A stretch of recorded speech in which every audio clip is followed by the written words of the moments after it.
लेकिन आज का मुद्दा है क्या, तो समझ लेते हैं आज कि आखिर क्या दिखाई देने वाला आज के मुद्दे में।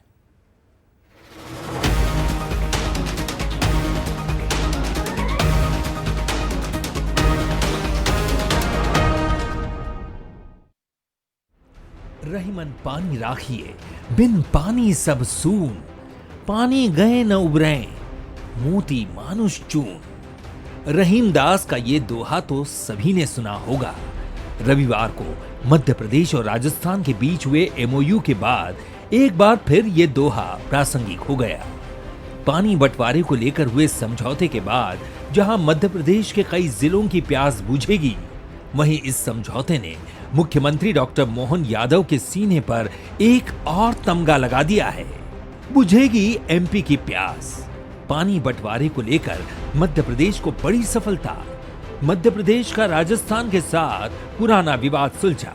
राजस्थान के ईआरसीपी प्रोजेक्ट को लेकर था विवाद। दोनों राज्यों के सीएम के बीच साइन हुआ एमओयू। मध्य प्रदेश के 10 जिलों के किसानों को होगा फायदा। प्रदेश की 4.12 लाख हेक्टेयर जमीन होगी सिंचित। प्रोजेक्ट के तहत प्रदेश में बनेंगे करीब 16 बांध। बांधों से बनाई जाएगी प्रेशराइज्ड पाइपलाइन की नहर। खेतों में स्प्रिंकलर और ड्रिप इरिगेशन सिस्टम से होगी सिंचाई। गांव में पेयजल की पाइपलाइन भी बिछेगी। इस योजना का पूरा होना अटल जी का सपना सच होने की दिशा में बड़ा कदम है। केंद्रीय जल शक्ति मंत्री गजेंद्र सिंह शेखावत और सीएम मोहन यादव ने इस समझौते को लेकर खुशी जाहिर की। दोनों को जोड़ करके एक नई नदी जोड़ने की परियोजना, एक प्रकल्प भारत सरकार के नेशनल वाटर डेवलपमेंट अथॉरिटी ने बनाया था और मुझे अत्यंत प्रसन्नता है कि इस प्रकल्प पर आज दोनों राज्यों ने भारत सरकार के साथ में समझौता पत्र पर हस्ताक्षर किया है। मालवा, चंबल ये अंचल तो ये बहुत कष्ट के जिले थे, जहां हम अगर मुरैना, ग्वालियर, गुना, शिवपुरी, इधर आगर, राजगढ़, उज्जैन, देवास, ये पूरा बेल्ट जो हमारा ड्राई बेल्ट था, इस बेल्ट के अंदर पानी की न केवल उपलब्धता होगी, जिससे हमारा औद्योगिकरण का भी बेल्ट नया बनेगा, बल्कि सिंचाई का बहुत बड़ा रकबा बढ़ेगा। लगभग 3 लाख हेक्टेयर से ज्यादा जमीन की सिंचाई होने वाली है। मध्य प्रदेश और राजस्थान के बीच पूर्वी राजस्थान नहर परियोजना यानी ईआरसीपी के तहत पानी के बंटवारे को लेकर 20 सालों से अटका समझौता होने से मध्य प्रदेश के विकास को और गति मिलेगी। सीएम मोहन यादव की शुरुआती सफलताओं में ये प्रोजेक्ट बेहद खास है। इससे उनका गृह जिला उज्जैन भी लाभान्वित होगा। पूर्व प्रधानमंत्री अटल बिहारी वाजपेयी का सपना था कि देश की नदियों को जोड़ा जाए। प्रधानमंत्री नरेंद्र मोदी की भी इस योजना में विशेष दिलचस्पी रही है। दोनों राज्यों के बीच हुए इस एमओयू को सीएम मोहन यादव की बड़ी सफलता के तौर पर देखा जा रहा है।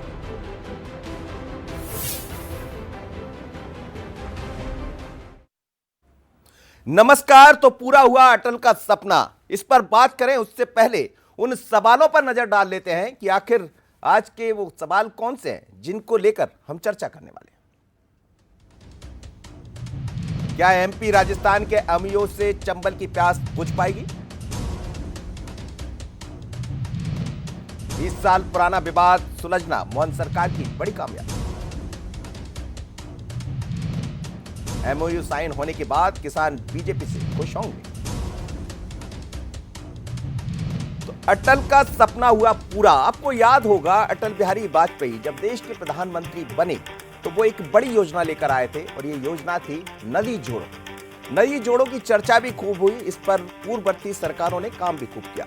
लेकिन एक सबसे बड़ा मुद्दा था काली सिंध का, चंबल, जिसको लेकर ये कहा जाता रहा कि आखिर इन नदियों में कब मिलन होगा, कब ये नदियां एक दूसरे से मिल जाएंगी, जिसके कारण हजारों लाखों एकड़ भूमि सिंचित हो जाएगी और वो किसान जिसको पानी की आवश्यकता है, वो मालवा जिसके लिए कभी कहा जाता था कि वहां पग पग नीर हुआ करता था, लेकिन धीरे धीरे कर कर पानी की कमी हुई। ये भी कहा जाने लगा कि रेगिस्तान में क्या बदल जाएगा मालवा, लेकिन अब ऐसा नहीं होगा। डॉक्टर मोहन सरकार ने इस पर अपना काम शुरू किया और पहली बार एक बड़ा काम, 20 साल का जो इंतजार था वो खत्म होने जा रहा। तो आज समझते हैं आखिर इस मुद्दे को, लेकिन कौन से वो मेहमान हैं उनसे मैं आपका परिचय करा दूं। मेरे साथ जुड़ रहे हैं भारतीय जनता पार्टी के सांसद सुमेर सिंह सोलंकी। आपका बहुत स्वागत है सुमेर जी। दूसरे मीडिया पैनलिस्ट हैं मेरे साथ, मीडिया के उपाध्यक्ष कांग्रेस के अवनीश बुंदेला जी, आपका भी बहुत स्वागत है। और एग्जीक्यूटिव एडिटर शैलेंद्र सिंह रहेंगे हमारे साथ, आपका भी बहुत स्वागत है शैलेंद्र जी। सबसे पहले शैलेंद्र जी, आपको याद होगा कि जब हम नदी जोड़ की बात करते हैं तो जहन में अटल जी आ जाता है, और आज हमारा मुद्दा भी वही है कि पूरा हुआ सपना अटल का। सवाल ये है, ये जो नदी जोड़ों का मुद्दा रहा है लंबे समय से, लेकिन कहाँ जाकर अटक गया, और क्या ये माना जाए कि डॉक्टर मोहन यादव ने एक बड़ी छलांग लगा दी? देखिए, बिल्कुल बहुत बड़ी सफलता है, क्योंकि ये इसके कई आयाम हैं इस मुद्दे के। एक तो अटल जी का सपना है और इससे जुड़ी कई चीज़ें हैं। देखिए मनोज जी, जब अब बीजेपी उस स्थिति में है जो अब वो बड़े काम करना चाहती है, ऐसे काम जिसका असर दशकों तक, सदियों तक रहे, तो उस दिशा में अब बढ़ चली है बीजेपी। क्योंकि ये नदी जोड़ो अभियान एक ऐसा अभियान है जिसका असर पूरे देश में, दुनिया पर पड़ सकता है। देख, इसका पूरा कॉन्सेप्ट ये है जो अटल जी का सपना था। हालांकि ये विचार अंग्रेज़ों के टाइम का था। 1858 में एक अंग्रेज थे कॉटन करके, उन्होंने इस इंजीनियर थे, उन्होंने इस परियोजना पर बात शुरू की थी, लेकिन अटल बिहारी वाजपेयी ने फिर उस पर ध्यान दिया। और ये उनका सपना था कि उत्तर से लेकर दक्षिण तक नदियाँ जोड़ी जाएँ, जिसमें जो हमारी असमानता है उत्तर से लेकर दक्षिण तक, कहीं कम बारिश होती है, कहीं ज़्यादा बारिश होती है, सूखा और बाढ़ एक साथ देखने को मिलते हैं, तो उस असमानता को दूर करने के लिए अटल जी ने ये सपना देखा था। लेकिन देखिए, जो हमारा फेडरल स्ट्रक्चर है, विभिन्न राज्यों के बीच जो मतभेद हैं और सियासी तौर पर जो खींचतान है, उसके कारण कहीं ना कहीं बात अटकती थी। लेकिन अब बीजेपी जब लगातार मजबूत हुई है और जो डबल इंजन की वो बात करती है, उसी कड़ी में इसको देखना चाहिए। जैसे राजस्थान और मध्य प्रदेश के बीच ये समझौता हुआ, तो जब दोनों राज्यों में बीजेपी की सरकार आई तब हुआ। ऐसे ही कैन बेतवा में हम देखें, उत्तर प्रदेश और मध्य प्रदेश में जब बीजेपी की सरकार आई तब हुआ। और गुजरात में अगर हम नर्मदा और साबरमती का देखें तो दोनों राज्यों में जब बीजेपी की सरकार थी तब ये संभव हुआ। तो बीजेपी के सामने ये कहने के लिए भी है कि डबल इंजन की का जो नारा देती है उसको एक बार फिर साबित करने का उसके पास मौका है, अगर हम सियासी तौर पर देखें। लेकिन पूरे प्रोजेक्ट को देखें तो ये निश्चित रूप से भारत के लिए बहुत बड़ा प्रोजेक्ट है और ये बहुत बड़ी सफलता है। जिस तरह से दो राज्यों के बीच समझौता हुआ और कुल मिला के 6 नदियों को जोड़ने की बात है। 3 नदी बड़ी है और 3 छोटी है, और बहुत बड़ा इलाका जो दोनों राज्यों के 26 जिले इससे प्रभावित होंगे, जिनको फायदा मिलेगा। जी बिल्कुल, आप ठीक कह रहे हैं, लेकिन 3 के साथ 3 छोटी नदियां, और कहते हैं कि यदि नदी जुड़ जाए तो फिर तो चीज़ें अलग हो जाएंगी। सुमेर सिंह सोलंकी जी मेरे साथ जुड़े हैं, राज्यसभा सांसद है, और भारतीय जनता पार्टी सरकार, डबल इंजन की सरकार है आपकी, और बड़ा मुद्दा रहा है 20 साल से जिसका इंतजार करते रहे राजस्थान और मध्य प्रदेश खासकर। लेकिन हमने देखा कि सरकारें बदली, वहाँ डबल इंजन नहीं रहा, कांग्रेस की सरकार रही बीते 5 वर्षों में, यहाँ भारतीय जनता पार्टी की सरकार रही, और वो बात नहीं बन पाई। अब दोनों जगह बीजेपी, बल्कि 3 इंजन दिखाई दे रहा है मुझे, तो राजस्थान को भी इसमें जोड़ दिया जाए। सुमीर जी क्या कहेंगे, क्या लोकसभा से पहले ये एक बड़ा आपने ये कहा जाए अपना कदम बढ़ा दिया, या ये कहा जाए कि जो मोहन यादव की कल्पना है, नई सरकार, नए मुख्यमंत्री, वो ये बता रहा है कि आगे क्या करने वाले? देखिए मनोज जी, भाई साहब, इसमें मैं आपको, मेरी आवाज आ रही? जी जी बोलिएगा। मैं आपको ये बताना चाहूंगा कि हमारे देश के प्रधानमंत्री रहे स्वर्गीय अटल बिहारी वाजपेयी जी, उनका सपना था ये कि देश के अंदर नदियों को जोड़ के किसानों को और सूखे क्षेत्रों को पानी उपलब्ध कराया जाए। वो सपना अटल जी का इस मध्य प्रदेश राजस्थान के बीच 75,000 करोड़ रुपए की नई नदी जोड़ो परियोजना को स्वीकृति मिली है, और इसमें कुल 6 नदियां जुड़ेगी।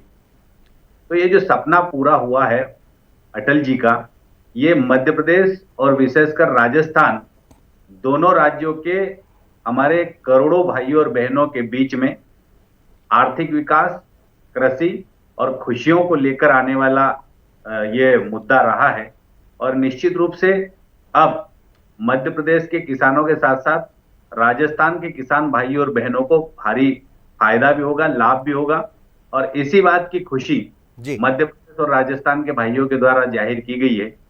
हमारे मध्य प्रदेश के यशस्वी मुख्यमंत्री डॉक्टर मोहन यादव जी ने और राजस्थान के मुख्यमंत्री माननीय शर्मा जी ने और साथ में हमारे केंद्रीय मंत्री जी गजेंद्र शेखावत जी इसमें जिस प्रकार की तत्परता दिखाकर इस महत्वपूर्ण योजना को स्वीकृत किया और एमओयू जो मध्य प्रदेश और राजस्थान के बीच में हुआ है, ये भारतीय जनता पार्टी की डबल इंजन की सरकार का ऐतिहासिक फैसला भी है और ऐतिहासिक कार्य भी है, जो सदियों तक याद रखा जाएगा। जी।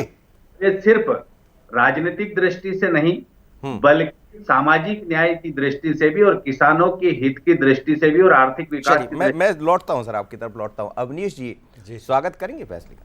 देखिए मनोज जी, जब कोई विकास का कार्य हो, कोई जनहित का कार्य हो, तो हम एक सकारात्मक विपक्ष की तरह हमेशा उसका स्वागत करेंगे। हम आज भी स्वागत करते हैं मनोज जी, लेकिन फिर भी हम चूंकि विपक्ष हैं तो हमारे निश्चित तौर पर असमय थे मनोज जी सवाल है।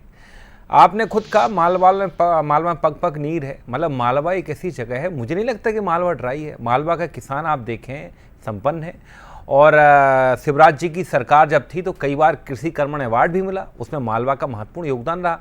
और जहाँ तक उज्जैन की बात है, महाकाल नगरी की बात है मनोज जी, तो आपको याद होगा कि उज्जैन में नर्मदा जी को भी लेकर आए थे, कहा था कि अब नर्मदा जी के जल से जलाभिषेक होगा। उसका क्या हुआ? उसके बाद भी उज्जैन की प्यास क्यों नहीं बुझी? सबसे बड़ी, और बल्कि शिप्रा नदी थी, उसमें और ज़्यादा ये पाया गया कि और ज़्यादा दूषित हुई, पहली बात।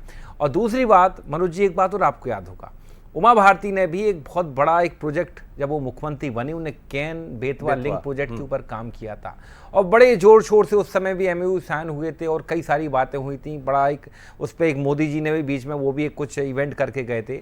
लेकिन आप देख लें मनोज जी, आज कहीं नहीं है धरातल पर चीज़ें। हमारा सवाल सिर्फ इतना है कि साहब विकास होना चाहिए, एक्चुअल विकास होना चाहिए।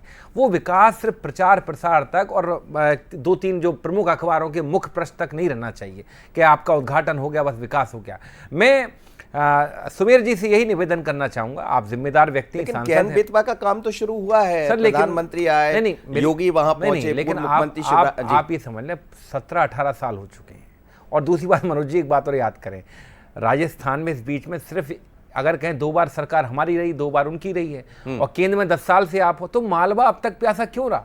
और यहाँ तो 20 साल लगे आपको होने जा रहे हैं। भी कहा जा सकता है कि साइन क्यों नहीं हुआ अभी तक? जो एमओयू हो गया, मैं देखिए, मैं कहूंगा राजस्थान में आपकी सरकार थी, आप साइन कर लें। देखिए, मैं कहूंगा कि हाँ, मोहन यादव जी की इसमें कुछ यूएसपीज हैं। मैं ये मोहन यादव जी को बिल्कुल डिस्क्रेडिट नहीं कर रहा हूँ, मैं मान रहा हूँ कि हाँ उनकी कुछ यूएसपीज हैं, लेकिन मनोज जी फिर भी इस बात की ओर तो इशारा करना पड़ेगा ना कि आपके विकास सिर्फ प्रचार प्रसार तक रहते हैं। आपके विकास जो 16 बांधों की बात कर रही है, क्या कारम बांध को इस देश की जनता, मध्य प्रदेश की जनता भूल पाएगी कि 400 करोड़ रुपए का बांध था, आपका बनते बनते ढह गया? और वही सारथी कंस्ट्रक्शन जिसको ब्लैकलिस्ट किया गया था, वो आज भी काम कर रही है। सारथी कंस्ट्रक्शन के 2 काले कारनामे हैं, एक तो कारम बांध और एक हमारे टीकौर में उसने एक नहर बनाई थी साहब 80 करोड़ की, वो भी फूटी। मतलब आपका ये कहना है कि इसमें शक आपको दिखाई दे रहा है? मैं इतना कहूंगा साहब, आप तो ये हमको कैसे इंश्योर, क्योंकि अधिकतर देखिए ऑन पेपर ये बहुत काम कर रहे हैं इंफ्रास्ट्रक्चर पर, लेकिन अधिकतर इनकी बनाई हुई सड़कें, आपको मालूम भोपाल की स्मार्ट सिटी की स्मार्ट सड़क जो है, मैं जवाब ले लूं, मतलब आप समझे सुमेर जी, सुनिए, ये 6 करोड़ मतलब 3 किलोमीटर की जो सड़क थी 18 करोड़ में बनी थी, मतलब 6 करोड़ की 1 किलोमीटर सड़क थी, वो सड़क तक खुद जाती। मैं जवाब ले लूं छोटा सा, सुमेर जी कुछ जी। सुमेर जी, बुंदेला जी को मैं याद कराना चाहूंगा कि वो इतिहास की तरफ न लौटें, भूतकाल की तरफ न लौटें। मैं उनसे ये कहना चाहता हूं कि मालवा, निमाड़ सहित पूरा मध्य प्रदेश 60 सालों तक प्यासा रहा। लिफ्ट इरिगेशन के माध्यम से, कैन बेतवा लिंक परियोजना के माध्यम से, और आज चंबल, पार्वती, काली सिंध सहित 6 नदियों को जोड़ने वाली परियोजना की स्वीकृति का एमओयू होने तक अगर हम बात करें तो आपको तो 60 साल का अवसर मिला था बुंदेली जी कांग्रेस सरकार को, तब तो मध्य प्रदेश में भी कांग्रेस की सरकारें रही है। ये काम आपको तब कर लेना था, भारतीय जनता पार्टी के पास फिर करने के लिए कुछ बचता ही नहीं। आज भारतीय जनता पार्टी ने ये जो ऐतिहासिक कदम उठाए हैं, कृषि को, किसानों का लाभ का धंधा बनाने के लिए जो प्रयास किए जा रहे हैं, और खेती का रकबा जितना है उसमें अगर सिंचाई के साधन बढ़ाए जाते तो रकबा दोगुना हो जाता है, और यही किसानों को लाभ का धंधा बनाने की ओर अग्रसित करता है। जी, आज 75,000 करोड़ रुपए की जो योजना चंबल पार्वती काली सिंध वाली है, इसकी स्वीकृति अगर प्राप्त होती है और साथ में केन बेतवा लिंक परियोजना की 45,000 करोड़ रुपए से अधिक की जो योजना स्वीकृत होती है, तो कम से कम आप बधाई तो दे देते हैं। चल, इतनी मैं जवाब ले लूं। सुमीर जी छोटा सा जवाब दे दी, फिर मैं शैलेंद्र जी के पास जाऊंगा। जी शायद अवनीश जी, आप सुमेर जी भूल गए, मैंने शुरुआत में ही बधाई दी थी, आप याद करें मनोज जी, मैंने कहा था अच्छे काम का स्वागत करते, बधाई के बाद फिर चीजें भी गिना और मैंने दी, ये भी जो कहा आपका था काम कुछ यूएसपी हो सकती मोहन यादव जी की, लेकिन मेरा सवाल है कि नर्मदा मैया आ चुकी थी कहां पर, उज्जैन में, उसके बाद भी वहां की प्यास नहीं बुझी। और जहां तक आप बात कर रहे थे कि निमाड़ क्षेत्र में काम करने वाला एक व्यक्ति, वहां के किसानों से आगे पूछिए, स्वर्गीय सुभाष यादव जी ने जो काम किया वहां पर, वो किसान आज भी याद करते हैं। मैं मानता हूं कि पूर्व में जो वहां स्थिति थी बहुत ही भयावह स्थिति थी, किसानों के पास सिंचाई के उपयुक्त साधन नहीं थे, लेकिन जो काम कांग्रेस की सरकार में, ये भी नहीं कहूंगा कि बीच में बीजेपी की सरकारों ने कहा, उनने भी काम किया है। लेकिन अगर हम एक दूसरे पर ये आरोप लगाएंगे 60 साल में आपने कुछ नहीं किया, मैं कहूं 20 में आपने कुछ नहीं किया, साहब इससे चर्चा निरर्थक रहेगी। मैं इतना कह रहा हूं सुमेर जी कि आपकी योजनाएं जो आती हैं, योजनाएं सिर्फ कहते हैं ना आगे पाट पीछे सपाट, आपका आगाज तो बड़ा शानदार होता है, बड़ा सा इवेंट होता है, लेकिन वो अंजाम तक नहीं पहुंच पाता है। मैं केन लिंक विधवा का जिक्र तो कर ही चुका हूं, मैं लौटता हूं आपसे और जवाब। शैलेंद्र जी, ये जो बात हो रही, देखिए आप दोनों को सुन रहे हैं, ये बात सच है कि ये ऐसी लाइन है, लेकिन जब हम गुजरात की तरफ जाते हैं तो गुजरात में काम तो किया। गुजरात में डबल इंजन की सरकार रही, अटल बिहारी सरकार जब रही, उस दौर में भारतीय जनता पार्टी की सरकार गुजरात में दिखाई दी और वहां पर काम हुआ, नर्मदा का लिंक हुआ। और आज हम देखते हैं सूरत से लेकर तमाम तरह के क्षेत्र, वहां की हरियाली, वहां का जिस तरह से विकास हुआ, तो क्या वही लाइन मध्य प्रदेश में अब दिखाई देने वाली? बिल्कुल। देखिए मनोज जी, सबसे पहले तो मैं ये भी कहूँगा कि ये बहुत अच्छी बात है कि हम एक ऐसे विषय पर डिबेट कर रहे हैं जिस पर होनी चाहिए। बहुत दिनों के बाद एक ऐसा मुद्दा उछला है जिस पर बात होनी चाहिए, इसमें विकास है, तरक्की है, तो ये बड़ी अच्छी बात है। ये राजनीति अगर यहाँ पर आकर टिकी तो बड़ी अच्छी बात है। रहा सवाल आपका तो इस योजना के लाभ का, तो निश्चित रूप से लाभ होगा। हालांकि इसमें देखिए एक इकोसिस्टम, जो एक नदी का इकोसिस्टम होता है, उसको लेकर कई सवाल हैं, और जो विशेषज्ञ हैं इसको लेकर एक मत नहीं है। दुनिया में पहले भी इस तरह के प्रयोग हुए, वो कितने सफल हुए, कहीं असफल हुए, तो ये एक बड़ा बहस का मुद्दा वैज्ञानिक तरीके से भी है और सियासी तरीके से भी है। लेकिन ये जहाँ तक अभी हम देखें शुरुआती दौर में, अगर हम देखें भारत में जो इस पर काम हुआ, तो इसके फ़ायदे बहुत अच्छे मिले हैं। चाहे फिर वो राजस्थान में इंदिरा सागर की नहर हो, या गुजरात में जब नर्मदा का पानी गया साबरमती में, तो उसका फ़ायदा हमको दिखा। केन बेतवा की बात है तो उसके तमाम विशेषज्ञ ये कहते हैं कि बुंदेलखंड ऐसा इलाका है जहाँ के सूखे का कोई इलाज नहीं मिल रहा बहुत था। हुआ, वहाँ पर चर्चा है, कई बार बुंदेलखंड पैकेज भी आया, लेकिन काम वैसा नहीं हुआ, ये बात सच है जी। लेकिन अगर ये योजना सफल होती है तो बुंदेलखंड जैसा इलाका, अब मालवा की भी बात हो रही है, वो भी काफ़ी पेयजल को लेकर हो, चाहे सिंचाई के रकबे को लेकर हो, काफ़ी बुरी स्थिति में था। तो ये एक उम्मीद से तो हमको देखना ही चाहिए, और आगे प्रयोग में समझ में आएगा कि क्या होता है। क्योंकि हाँ, एक वैज्ञानिक इसमें समग्र रूप से, हालांकि 2014 में एक समिति भी बनी जिसमें तमाम विशेषज्ञ भी शामिल हैं और उस पर अध्ययन हो रहा है। लेकिन अगर ये प्रोजेक्ट को लेकर आगे बढ़ते हैं तो निश्चित रूप से मैं तो यही कहूँगा कि पक्ष विपक्ष को सियासी मतभेद भूलकर इस दिशा में आगे बढ़ना चाहिए, और राज्यों के बीच जो लड़ाई छिड़ती है उसका हल जरूर निकलना चाहिए। और जब मजबूत सरकार एक केंद्र में है तो उम्मीद बनती है। सुमीर जी, डबल इंजन की आप बात करते हैं, सरकारें आपकी दोनों हैं, वहाँ पर मोदी जी बैठे, अब यहाँ डॉक्टर मोहन यादव बैठे, या भजन लाल शर्मा जी राजस्थान में बैठे। लेकिन एक जो सवाल था कांग्रेस की तरफ से, ये सवाल था, अवनीश जी भी कह रहे थे कि पहले पार्ट पीछे सपाट, पर ऐसा नहीं है। मैंने नर्मदा छिपरा लिंक परियोजना को उज्जैन में देखा है, वो आज हुआ भी है, उसको लेकर सवाल जरूर उठा रहे थे अवनीश जी, लेकिन उसका लाभ हमने 2016 के सिंहस्थ में भी देखा और उसके बाद भी देखा। क्या कोई रणनीति तय हो गई, कितने दिनों में ये दिखाई देगा? क्योंकि है तो बड़ी उपलब्धि आपके लिए। अभी मनोज जी भाई साहब, आपने नर्मदा छिपरा लिंक परियोजना की बात करी है, केन बेतवा की बात भी हम सब कर रहे हैं, और चंबल पार्वती काली सिंध की बात करी है। तो ये जो बुंदेला जी कह रहे हैं कि आगे पाट पीछे सपाट, तो मैं उनको ऐसे कई दर्जन उदाहरण गिना सकता हूं जिसमें हमारी केंद्र की सरकार ने और मध्य प्रदेश की भारतीय जनता पार्टी की सरकारों ने ऐतिहासिक काम किए हैं। बुंदेला जी, मैं एक बात कहना चाहूंगा, कोई छोटी छोटी बातें नहीं, बहुत बड़ी और ऐतिहासिक बातें मैं कहना चाहूंगा कि धारा 370 समाप्त करने का एजेंडे में हमारे पास था, भारतीय जनता पार्टी की सरकार के पास, तो धारा 370 समाप्त हुई या नहीं हुई, मैं आपसे पूछना चाहता हूं। हमने राम मंदिर बनाने की बात कही थी, सारे संत महात्माओं के आशीर्वाद से आज देश में राम मंदिर की ठीक। स्थापना हुई है। जी सर, वो सुमेर जी आपने वो तो किया है, वो दिखाई भी दे रहा है, लेकिन इसको लेकर भी बड़ी उम्मीदें हैं जनता को। कुछ अवनीश जी बहुत छोटा सा आपका सर मैं comment। आज जी, के विषय आप पर ही हाँ, रहूंगा। मैं वही, जी। 370 और राम मंदिर के ऊपर काफी चर्चा हो जी, जी, चुकी जी। है। सुमेर जी कह रहे हैं आगे पार्ट पीछे सपाट, तो मैं कह दूं बहुत पुरानी बात नहीं करूंगा, 6 महीने पुरानी बात करूंगा। 6 महीने पहले शिवराज जी ने घोषणा की थी कि मैं 1 लाख नौकरी प्रतिवर्ष दूंगा। 1 जी, लाख की मुद्दे घोषणा पर करते रहे हैं, थे। नोटिफिकेशन जी। 44,000 के लिए आता है और नतीजे 16,000 के लिए आते हैं। और फिर मोहन यादव जी ने कल कहा कि 28,000 के नतीजे आए, मतलब 6 महीने से नतीजे नहीं आए। सोचिए नियुक्तियां तो कब होंगी भगवान जाने। पीएससी की 2019 की नियुक्तियां आपने अभी नियुक्ति पद दी है 5 साल बाद, तो ये बताता है कि आगे पाठ पीछे सपाट है। उसके बाद मोहन यादव जी घोषणा करते कि मैं 90,000 नौकरियां दूंगा प्रतिवर्ष। मतलब दोनों मुख्यमंत्री की बात में 10,000 नौकरियों का फर्क है, पहली बात तो। अब आप मुझे बताएं, 1 माह निकल चुका है, अगर शिवराज जी के समय की मैं 56,000 जोड़ दूं और इनकी तो 1,46,000 नौकरियां होनी है अभी। चलिए तो सर, साहब, मुद्दे इसलिए हम पर कहते हैं ये कि बड़ा आगे बड़ा पाठ महत्वपूर्ण पीछे- मुद्दा सैलन जी, चलते चलते जाहिर है ये ऐसे समय हो रहा है जब आने वाले दिनों में लोकसभा भी दिखाई दे रहा है।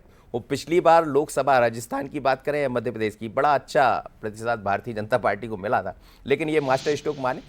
बिल्कुल मास्टर स्ट्रोक मारे। और बीजेपी के एक जो मूल विचारधारा है कि फेडरल स्ट्रक्चर को मजबूत करना है, एक राष्ट्र एक विधान, और इस दिशा में जब बढ़ती है तो इस तरह की योजनाएं पूरे भारत को एक करती हैं। जो राज्यों के बीच लड़ाइयाँ हैं या जो मतभेद हैं उनको हल करने की तरफ भी एक कदम हो सकता है ये, क्योंकि इस तरह की योजनाएं अगर सफल होती हैं तो निश्चित रूप से एक राष्ट्र के रूप में भारत बिल्कुल सफल होता है। और ये बीजेपी की हमेशा से जी। एक कोर इशू रहा है ये। जी। जी चलिए, तो बड़ी महत्वपूर्ण बात है कि नदी जोड़ों की जो बात होती रही है, अब सरकारें उस पर काम करना शुरू भी कर दी है। और बड़ी बात यह है कि 3 जो योजनाएं हैं जिनका जिक्र हम बार बार कर रहे हैं, काली सिंध, चंबल, तो ये जो योजनाएं हैं इसको लेकर मोहन सरकार ने अपने कदम बढ़ा दिए हैं। पर बड़ी बात ये भी है कि आखिर कब तक, तो नजरें इस पर रहेंगी। लेकिन अच्छी बात यह है कि यदि ये योजना सफल होती है तो पर्यटन भी बढ़ता हुआ दिखाई देगा। और जिन नदियों की कल्पना हिंदुस्तान, भारत, मध्य प्रदेश का किया करता था, वो भी होता दिखाई देगा। नजर रहेगी हमारी। हमें दीजिए इजाजत, और सभी मेहमानों का बहुत धन्यवाद। मेरे साथ सुमेर जी जुड़े, अवनीश जी, साथी शैलन जी, नमस्कार।